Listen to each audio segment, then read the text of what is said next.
जिस हिंदुस्तान में आप रहते हैं, आज का भारत कितना बदल गया है, इसकी तस्वीर आपको दिखाते हैं। जो कहते हैं भारत गरीबों का देश है, इस रिपोर्ट को देखकर आपके मुंह से भी निकलेगा, सर भारत बदल गया। अमेरिका, रूस, चीन भारत के पीछे खड़े हैं। अगले 5 साल में भारत कहां होगा, चलिए आपको सैर कराते हैं।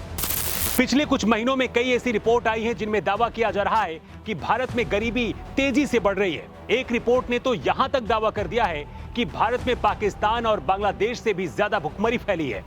लेकिन अब हम आपको जो बताने जा रहे हैं, उसके बारे में जानकर आप कहेंगे कि भारत दुनिया का सबसे शक्तिशाली देश बनने जा रहा है। एक वक्त था जब गोला बारूद भी भारत को विदेशों से खरीदना पड़ता था। सेना अगर गोला भी फोड़ती थी तो उसका हिसाब देना पड़ता था। भारत में तब ना इतनी ज्यादा सड़कें थी और ना ही इतनी ज्यादा गाड़ियां थी। पढ़ाई की व्यवस्था भी बहुत ही कम थी। लेकिन आज का न्यू इंडिया बदल रहा है। स्टॉकहोम पीस रिसर्च इंस्टीट्यूट यानी कि SIPRI की रिपोर्ट कहती है कि लंबे समय तक भारत हथियारों के लिए रूस पर निर्भर रहा है। लेकिन अब भारत के पास फ्रांस, रूस, अमेरिका, सऊदी कोरिया और इजराइल से भी अच्छे हथियार बन रहे हैं। पिछले कुछ सालों में साउथ कोरिया, ब्राजील और साउथ अफ्रीका भी भारत को हथियार सप्लाई कराने वाले बड़े देशों में बनकर उभरे हैं। 2015 से 2020 के बीच भारत में हथियारों के आयात में कुल 33% तक की कमी आई है। अभी तक भारत अमेरिका से बंदूकें खरीदता था, लेकिन इस खरीद फरोख्त में जो डील हुई है भारत की, करीब 46% की कमी दर्ज की गई है।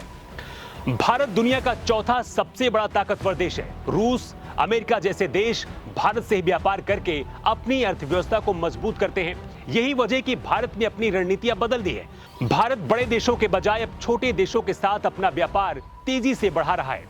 इससे छोटे देश भारत के साथ आकर खड़े हो रहे हैं और अमेरिका, चीन, रूस जैसे देश नीचे गिर रहे हैं। इसे ऐसे समझिए कि जो बंदूक भारत अमेरिका से खरीदता था, अब ये सौदा उज्बेकिस्तान के साथ कर रहा है।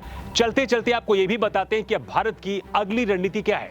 भारत ने रक्षा के क्षेत्र में एक्सपोर्ट करने की नई रणनीति बनाई है। नई रणनीति के तहत अगले 5 सालों में डिफेंस एक्सपोर्ट के लिए $5 बिलियन हासिल करने का लक्ष्य रखा गया है। इसके लिए रक्षा के क्षेत्र में 100% तक FDI को मंजूरी दी गई है, ताकि भारत में हथियारों के निर्माण को बढ़ावा मिल सके। एक्सपर्ट कहते हैं कि भारत जिस तरह से काम कर रहा है, अगले 5 साल के अंदर रूस अमेरिका से भी आगे निकल जाएगा। अगले 5 साल में भारत की सेना दुनिया की सबसे ताकतवर सेना बन सकती है। चीन और पाकिस्तान जैसे भारत के दुश्मन देश डरे हुए हैं, क्योंकि इनको डर है कि भारत आने वाले वक्त में विश्व गुरु बन सकता है। क्या आपको भी लगता है कि भारत को विश्व गुरु बनना चाहिए और आगे किस रणनीति पर PM मोदी को काम करना चाहिए? आपकी क्या राय है? कमेंट बॉक्स पर लिखकर जरूर बताएं।